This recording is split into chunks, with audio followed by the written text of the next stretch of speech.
think I should start this way. The Spiritual Formation Society found me. I didn't find them.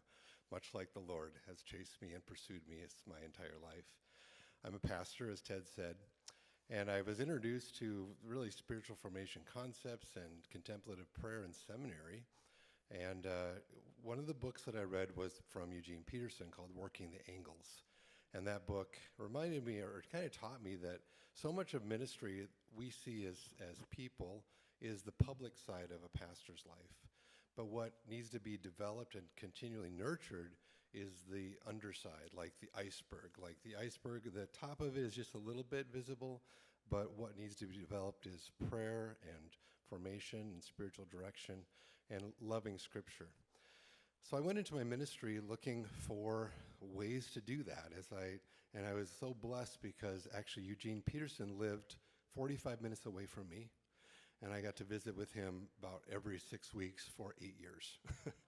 So it was a fantastic mentoring experience. And I went to ministry in Minnesota, and then 10 years later came to ministry here. And although I've been trying to keep up with those concepts, it felt very lonely.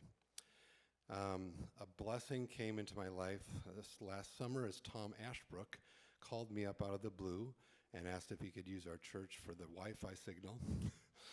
And I'm like, sure. And we got to know each other, and he shared with me about the Spiritual Formation Society.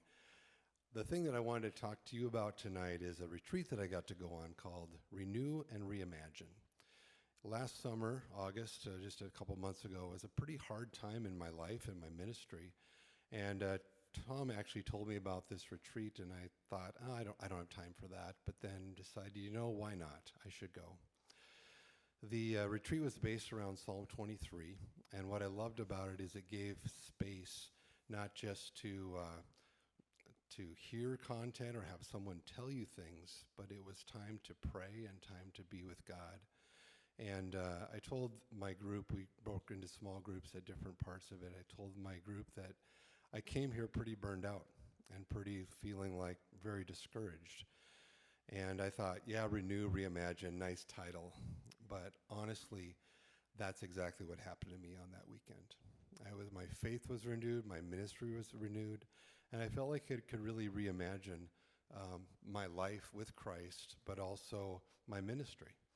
And so I'm just grateful for the Spiritual Formation Society of Arizona, getting to know the people here that you are all a part of.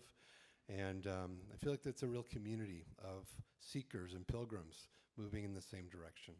And so I'm grateful and thankful for this experience. So thank you.